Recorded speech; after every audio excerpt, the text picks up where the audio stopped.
बिस्मिल्लाहिर्रहमानिर्रहीम। हम कंटिन्यू कर रहे हैं परफॉर्मेंस मैनेजमेंट के ऊपर लेक्चर सीरीज को। चैप्टर नंबर 8 पे हम बात कर रहे थे।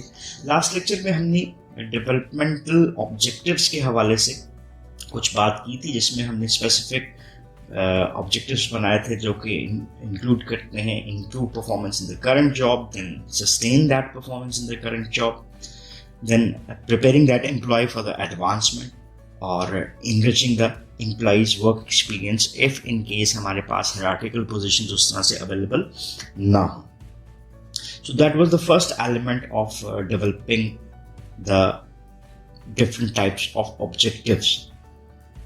नेक्स्ट हमारे पास जो बात बनती है वो है कि जो ऑब्जेक्टिव्स हैं उसको कैसे अचीव करना है, और उसके लिए हम क्या डेवलप करते हैं, content. So what are the contents of the developmental plans. आपको तीन बेसिक चीज़ें इसमें नज़र आती हैं एज एन एलिमेंट्स. पहली चीज़ जो रिलेट करती हुई नज़र आती है वो है कि डेवलपमेंटल ऑब्जेक्टिव्स क्या थे, because these will serve as a guideline for all other activities to be performed. उसको हम देखेंगे.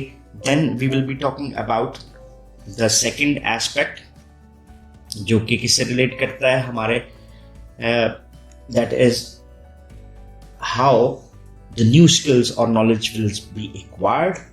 और थर्ड जो प्लान का हिस्सा बनेगा एलिमेंट वो है standards and measures used to assess the achievement of objectives. So थोड़ा सा इसको अंडरस्टैंड करने की कोशिश करते हैं. डेवलपमेंटल ऑब्जेक्टिव्स जैसे अभी हमने रिविजन में भी बात की, ये बेसिक हमारे पास ऑब्जेक्टिव्स बने डेवलपमेंटल प्लान के. इसी को अगर हम देखें तो they are revolving around new skills of knowledge which are required to improve the employees performance. चाहे वो करंट में हो, चाहे उसको हम सस्टेन रखना चाह रहे हो, तो उसमें न्यू स्किल्स और न्यू नॉलेज को गेन करना किसी भी एम्प्लॉय के लिए इम्पॉर्टेंट होता है. So this will become a part of the developmental plan. और दूसरी चीज़ जो इम्पोर्टेंट है ऑब्जेक्टिव्स के हवाले से वो है टाइमलाइन. जैसे फॉर इंस्टेंस हमने बात की 2019 के हवाले से कि 2019 में हमने क्या चीज़ें हैं जो डेफिशिएंसी में महसूस की थी और हमने उसको देखा. और नेक्स्ट हम किसके ऊपर बात कर रहे थे कि 2020 के लिए हमारे ऑब्जेक्टिव्स और चीज़ें क्या हो सकती हैं. नेक्स्ट जो हमारा एस्पेक्ट आता है वो डील करता है कि जो स्किल्स और नॉलेज हमने एक्वायर करना है और उसके लिए जो टाइमलाइन हमने डेवलप की है, हाउ द न्यू स्किल्स और knowledge will be acquired. Then we will be talking about the process जो कि हम अडॉप्ट कर सकते हैं for the acquiring of new knowledge and skills. और उसके लिए पहली चीज़ जो है वो रिसोर्सेज क्या होंगे और दूसरी चीज़ स्ट्रैटेजीज क्या होंगी. हाउ का आंसर भी हमारे पास रिसोर्सेज के थ्रू आता है. लाइक यहाँ पे एक ऑर्गेनाइजेशनल रिस्पॉन्सिबिलिटी आ जाती है कि वो किस अंदाज में इनको डेवलप करने की कोशिश कर रही है. So what organisational resources are required in context of the time, in context of the equipment and resources and materials जो कि ऑर्गेनाइजेशन को रिक्वायर्ड होते हैं. And then what are the strategies that needs to be adopted कि हमने अपने इन goals यानी जो ऑब्जेक्टिव्स हमने डेवलपमेंटल बनाए हैं उनके लिए स्ट्रैटेजी क्या होगी. देन द थर्ड एस्पेक्ट है वो है standards and measures used to assess achievement of objectives. Half of the process is over. Half of the process किस तरह से ओवर है कि हमने ऑब्जेक्टिव्स भी बना लिए, उसके रिसोर्सेज को भी डिजिग्नेट कर दिया, स्ट्रैटेजीज को भी अलाइन कर दिया. अब हमारे लिए एक बहुत इंपॉर्टेंट चीज़ है कि हम मेजर कर सकें कि क्या हमने जो ऑब्जेक्टिव्स बनाए थे वो उसी तरह से अचीव हो भी नहीं है या नहीं हो रहे. सो उसके लिए हम स्टैंडर्ड्स को डेवलप करते हैं और मेजर्स को डेवलप करने की कोशिश करते हैं, जिसके थ्रू हम ये जज कर सकते हैं कि जो हमने डेवलपमेंटल प्लान बनाया था वो इफेक्टिव रहा, जो उसमें ऑब्जेक्टिव्स थे क्या वो अचीव हुए या नहीं, या पार्शली अचीव हो रहे हैं. So for all this standards and measures needs to be developed. So ये कंटेंट प्लान का आपके लिए हिस्सा बनते हुए नजर आते हैं. नेक्स्ट हमारे पास बात आती है कंटेंट्स की. जो डेवलपमेंटल प्लान के क्या होंगे. कंटेंट्स आर ऑलवेज कंटेक्चुअलाइज्ड, यानी ये contents according to the context differ कर सकते हैं. और उसमें क्या चीज़ें आती हैं, पहली चीज़ है कि based on the needs of organisation and employee. तो दो एस्पेक्ट नजर आए, पहली चीज़ ऑर्गेनाइजेशन और दूसरी एम्प्लॉय. ऑर्गेनाइजेशनल गोल्स क्या हैं, उन गोल्स को अचीव करने के लिए ऑर्गेनाइजेशन की स्ट्रैटेजीज क्या हैं। अब ये एक बेसिक कंट्रीब्यूटिंग एलिमेंट आपको नजर आ रहा है कि ऑर्गेनाइजेशनल गोल्स और ऑब्जेक्टिव्स क्या हैं, ऑर्गेनाइजेशनल स्ट्रैटेजीज क्या हैं। तो ये बनाती हैं नीड्स ऑफ द ऑर्गेनाइजेशन, यानी हमने उन स्ट्रैटेजीज को इंप्लीमेंट करने के लिए अपने एम्प्लॉय को डेवलप करना है ताकि वो उन गोल्स को जो ऑर्गेनाइजेशन ने डेवलप की हैं अचीव कर सके। तो दूसरा एस्पेक्ट जो इसका रिलेट करता है वो एम्प्लॉय के साथ करता है कि एम्प्लॉय की कंट्रीब्यूशन क्या है। मींस जो हम परफॉर्मेंस के कॉन्टेक्स्ट में एक एम्प्लॉय को जेडी दे रहे थे, उसमें हमने डिफरेंट जॉब के एरियाज को सिलेक्ट किया था जिसकी बेस पे उसकी परफॉर्मेंस बनती है। वो किस हद तक ऑर्गेनाइजेशनल स्ट्रैटेजी की इंप्लीमेंटेशन में सपोर्ट करता है, गोल्स में सपोर्ट करता है। सो उन गोल्स की बाइफर्केशन इंडिविजुअल एम्प्लॉय पे हुई है। सो एम्प्लॉय की बेसिक नीड्स क्या होती हैं उसको भी मद्देनजर रखा जाता है while developing the developmental plans. Next जो हमारा इसके साथ चीजें रिलेट करती हुई नजर आती हैं वो ये है कि जो कंटेंट्स हैं वो chosen by employee and direct supervisors. जो भी हमने कंटेंट डेवलप करना है डेवलपमेंटल प्लान का, वो कौन सिलेक्ट कर रहा है, उसमें एम्प्लॉय की इन्वॉल्वमेंट रिक्वायर्ड है और उसके सुपरवाइजर की भी input required होती है, because supervisor is the person who is supposed to manage the performance of the employee। और उसी context में उन दोनों की input required होती है। इसमें थोड़ा सा इन चीज़ों को भी मद्देनजर रखते हैं कि जो अप्रेजल प्रोसेस था और जो फीडबैक था उस सारे में एम्प्लॉय की इन्वॉल्वमेंट भी थी और सुपरवाइजर की इन्वॉल्वमेंट भी हायर लेवल के ऊपर आपको नजर आती है। सो इन दोनों की इनपुट के थ्रू हम बेहतरीन कंटेंट डेवलप करने में अपना रोल प्ले कर सकते हैं। Next, taking into account employees learning preferences. जैसे for instance if there are two employees A and B, A might be good learning with workshops और बी शायद कोर्सेज के थ्रू ज़्यादा बेहतर लर्न कर सकता है। सो एम्प्लॉय की लर्निंग प्रेफरेंसेस क्या हो सकती हैं, इसको मद्देनजर रखा जाए। देन डेवलपमेंटल ऑब्जेक्टिव्स जो हमने डेवलप किए थे, those which are in question must be taken into account, ताकि जो हम एक्टिविटीज को प्लान कर रहे हैं और ऑब्जेक्टिव्स आपस में अलाइंड आपको नजर आए। और another important thing is the organisations available resources, कि ऑर्गेनाइजेशन के पास इस वक्त अवेलेबिलिटी ऑफ द रिसोर्सेज आपको किस अंदाज में नजर आती है। If organization have lesser resources तो we might be going towards those activities which are lesser in cost as well. और ऑर्गेनाइजेशन अपनी जो मैनेजेबल रिसोर्सेज हैं उसी के अंदर ही रह के इन एक्टिविटीज को परफॉर्म कर सकती है। So before moving towards the developmental activities जो कि दो कैटेगरीज में आती हैं, ऑन द जॉब और ऑफ द जॉब, हम थोड़ा सा एक एग्जांपल को अंडरस्टैंड करने की भी कोशिश करते हैं while regarding the contents of the developmental plan. यहाँ पे हमारे सामने एक एग्जांपल आपको नजर आ रही है, that is a professional developmental plan की। So I will read it out and elaborate कि जो हमने बेसिकली रिसोर्सेज और सपोर्ट नीडेड और टाइम फ्रेम के हवाले से चीज़ें देखी थी वो एक डॉक्यूमेंट पे किस तरह से नजर आती हैं। Please list professional development activities to be completed and resources needed to support these activities if applicable.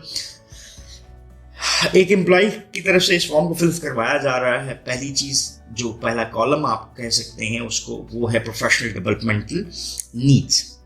ये आपकी अप्रेजल से जो बेसिक इंफॉर्मेशन गैदर हुई, फॉर इंस्टेंस दैट एम्प्लॉय जिसके के लिए ये चीज़ डेवलप हो रही है, he must possess the knowledge of Excel, Microsoft Excel, which is a spreadsheet program, जिस पे उसको सीखने की रिक्वायरमेंट है। दूसरी उसकी नीड क्या है, customer service skills in dealing with students and faculty.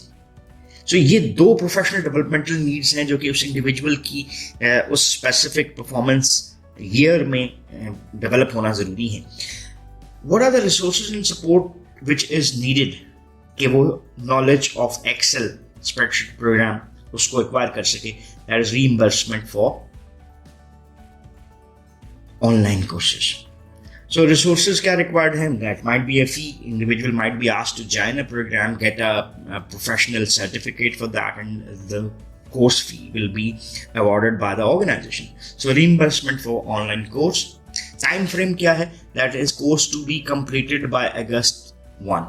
For instance, अगर हम जैन की बात करते हैं, जनवरी टू जून और जुलाई टू दिसंबर, ये अब 2 आपके सेशंस हो गए जिसमें अप्रेजल पीरियड आपका फॉल कर रहा है. So at the end of 7th month, अगस्त के स्टार्ट तक उसको ये कोर्स अपना कंप्लीट करना है. ये उसके लिए टाइम फ्रेम की लिमिट रख दीजिए. Then second, professional developmental need की तरफ आते हैं, जिसमें कस्टमर सर्विस स्किल्स के ऊपर बात की जा रही है इन dealing with the students and faculty. So reimbursement for 1-day workshop, time to receive on-job training from administrative assistant in psychology department. So ये ऑर्गेनाइजेशन की तरफ से रिसोर्सेज और सपोर्ट प्रोवाइड की जा रही है कि ही will B reimbursed for the 1-day workshop. और टाइम टू रिसीव बता दिया गया. ऑन द जॉब ट्रेनिंग का कौन देगा? एडमिनिस्ट्रेटिव असिस्टेंट और साइकोलॉजी डिपार्टमेंट में ये ट्रेनिंग होगी. और ये workshop to be completed by specific time frame, जहाँ पे जिससे पहले उसको ये वर्कशॉप कंप्लीट करनी है. और ऑन द जॉब ट्रेनिंग जो है वो उसने नवंबर 8 तक कंप्लीट करनी है. सो 2 चीज़ें आ गई. एक तो वर्कशॉप वो लेगा, दूसरा ऑन द जॉब ट्रेनिंग में वो इस स्पेसिफिक डेवलपमेंटल नीड को फुलफिल करता हुआ नजर आता है. So this is how a professional developmental plan might be developed required by an individual. So अभी आगे मूव करते हैं और बात करते हैं कि जो हमारे पास डेवलपमेंटल एक्टिविटीज़ हैं उसकी नेचर क्या है. इसमें हमारे पास ऑन द जॉब एक्टिविटीज़ आ जाती हैं, एंड देन हमारे पास in addition to on the job trainings आ जाती हैं. ऑन द जॉब ट्रेनिंग एक पहला एस्पेक्ट हो गया, दूसरा मेंटरिंग है, तीसरा जॉब रोटेशन है, और 4th one is the temporary assignments that might be awarded. इसी को भी डिटेल में देखते हैं. और in addition to on the job आपके पास ऑप्शंस हो सकते हैं कोर्सेज के, सेल्फ गाइडेड रीडिंग्स हो सकती हैं, getting a degree, attending a conference, membership और लीडरशिप रोल हो सकता है किसी भी प्रोफेशनल ट्रेड ऑर्गेनाइजेशंस के हवाले से. सो ये स्पेसिफिक टू द एग्जाम्पल भी डील किया गया. So let's see these activities in detail.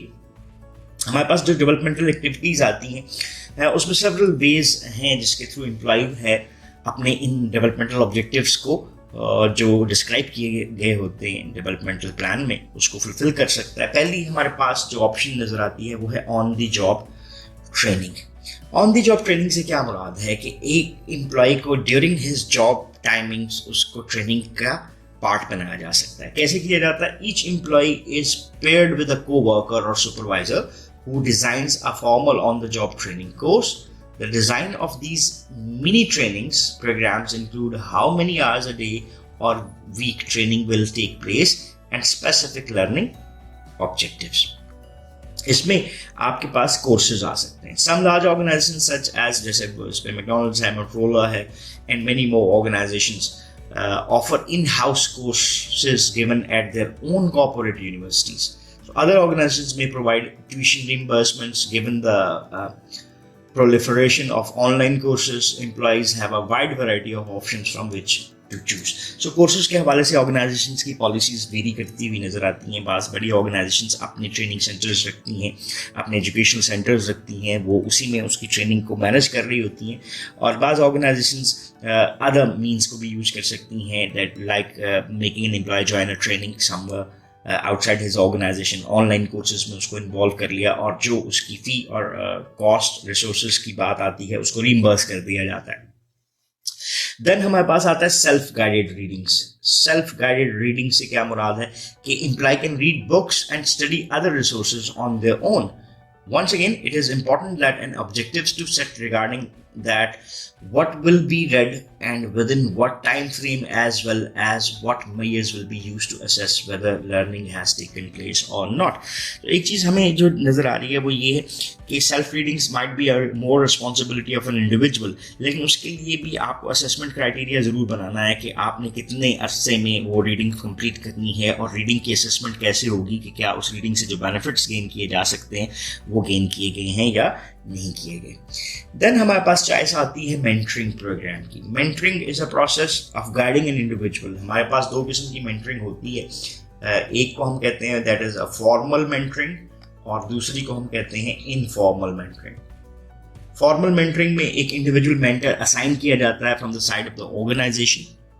वो को जूनियर को सीनियर और जूनियर रिलेशनशिप में किया जा सकता है. पीयर्स की बेस के ऊपर भी आपको ये सेम प्रोसेस मेंटरिंग का होता हुआ नजर आता है. और इनफॉर्मल मेंटरिंग में एक इंडिविजुअल एम्प्लॉय अपनी मर्जी से मेंटर्स को सिलेक्ट कर सकता है even from the outside of the organization. So बहुत सारी ऑर्गेनाइजेशंस इन मेंटरिंग प्रोग्राम को रन करती हैं. In general terms mentoring is a developmental process that consist of one on one relationship between a senior and a junior. यहाँ पे आप समझ सकते हैं कि मेंटर और प्रोटीज का लफ्ज़ यूज़ किया जा रहा है. Mentor is the one who is providing the mentoring and the junior person who is getting that mentoring is called as protege, और मेंटी के नाम से भी उसको बुलाया जाता है. सो ऐसे प्रोग्राम जो हैं उनकी सक्सेसफुल बनाने के लिए it is best to allow the mentor and protege to choose each other rather than arbitrarily assigning who will be mentoring whom. So in general, mentors serve as role models and teach proteege what it takes to succeed in the organization. In more specific terms, mentors can help proteege gain targeted skills as well. So ये organisation के ऊपर depend करता है कि वो formal में जाना चाह रहे हैं, इनफॉर्मल मेंटरिंग अलाउ करते हैं, किस रिलेशनशिप को डेवलप करने की कोशिश कर रहे हैं. Then attending a conference might be another learning option for an individual कि वो रिक्वायर्ड नॉलेज और स्किल्स को गेन कर सकता है to sponsor an employee's attendance at a conference और trade show.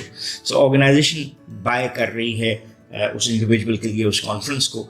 So it is useful to acquire that the employee provide a written report और even deliver a presentation upon returning from the conference के उसने जो learning के aspect में क्या चीज़ें देखी हैं. So it is easier in that way to assess that what has been learned about. In addition, the knowledge gained can be shared with the other organizational members too. Then हमारे पास जो option आता है वो है that is getting a degree program. So some organizations provide tuition reimbursements benefits for their employees to obtain additional degree or certificates. जैसे organizations can sponsor an employee's MBA program or an employee's taking a course with the goal of earning a certificate designation.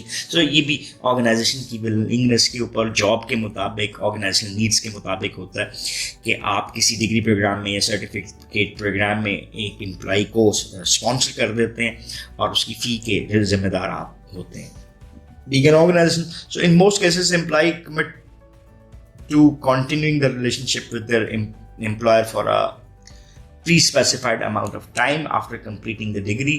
If the employee leaves the organization before this time frame, he may have to reimburse the organization for the cost of the education. जैसे आपको education sector में भी नजर आता है कि अगर कोई भी individual organizationally sponsored PhD program में जा रहा है तो he has to fill a bond that he will serve that organization for the 5 years after the completion of the degree.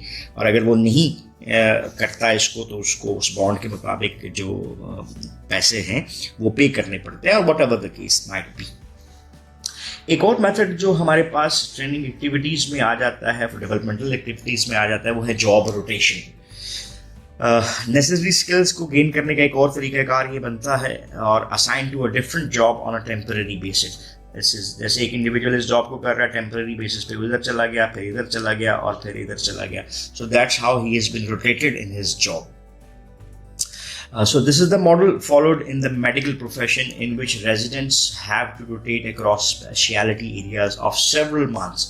जैसे कोई इंडिविजुअल मेडिसिन में काम करता हुआ नज़र आता है, फिर कभी वो सर्जरी में आपको काम करता हुआ नज़र आ रहा है, कभी पीडियाट्रिक्स में काम करता हुआ नज़र आता है. So this is another way to rotate the employee's job so that he can learn from doing those activities in another area और उसकी expertise वो gain कर सकता है. देन हमारे पास ऑप्शंस आ जाती हैं टेम्पररी असाइनमेंट्स की. What are those temporary assignments? Less systematic rotation है, बेसिकली टाइप ऑफ रोटेशन बनती है. Includes the opportunity to work on a challenging temporary assignment. So this allows employees to gain specific skills within a limited time frame. जैसे कि project था जो start हो रहा है उसके ऊपर टेम्पररी उस इंडिविजुअल को असाइन कर दिया गया. After the completion of the project he will be moving back. तो उस टेम्पररी असाइनमेंट की बेस के ऊपर उसके पास new knowledge, skills and abilities आ सकती हैं. देन मेंबरशिप और लीडरशिप रोल इन प्रोफेशनल और ट्रेड ऑर्गेनाइजेशन. तो कुछ एम्प्लॉयर्स जो हैं वो स्पॉन्सर करते हैं मेंबरशिप इन प्रोफेशनल और trade organization. Such an organization distributes publications to its members and holds informal and formal meetings in which employees have an opportunity to learn about best practices and other useful information for their jobs as well. So association of HR होगी उसका, जैसे हमारे पास है Society for Human Resource Management or the Chartered Institute of Personnel Development etc. So different associations के साथ, trade organizations के साथ आपको एक असाइनमेंट के तौर पे दे दिया जाता है. So being part of that आप उनकी मीटिंग्स और चीज़ें अटेंड करते हैं और उसके थ्रू लर्न करते हुए नजर आते हैं. सो this is all about summary. और हमारे पास on the job training courses, self guided readings, mentoring, attending a conference, getting a degree, rotation और टेम्पररी असाइनमेंट्स और मेंबरशिप और लीडरशिप रोल इन प्रोफेशनल और trade organisation.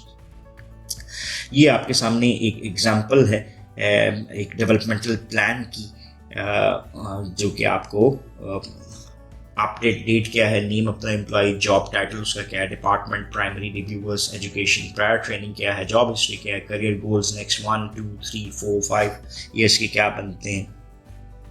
Then on the job training courses की different उसके पास options आ गई जिसको वो स्पेसिफाई करता है. और डिस्क्रिप्शन है करंट क्वार्टर का, नेक्स्ट क्वार्टर का, करंट +2, करंट +3. सो जो चीज़ें वो लेना चाह रहा है. सो टाइप ऑफ डेवलपमेंट क्या होगी, व्हेन होगी, how long it will take place, completed hours कितने उसको चाहिए, comments, approximately cost and others and objectives, evaluation. So that is one example of a developmental form for an employee. So that's all about this lecture. इस lecture में basically हमने जो बात करने की कोशिश की, हमने देखा कि कंटेंट ऑफ डेवलपमेंटल प्लान क्या होता है, उसके basic 3 parts, developmental objectives, how वाला एस्पेक्ट जिसमें रिसोर्स और स्ट्रैटेजीज को देखा जाता है और उसमें स्टैंडर्ड्स का एक एस्पेक्ट ऐड होता है.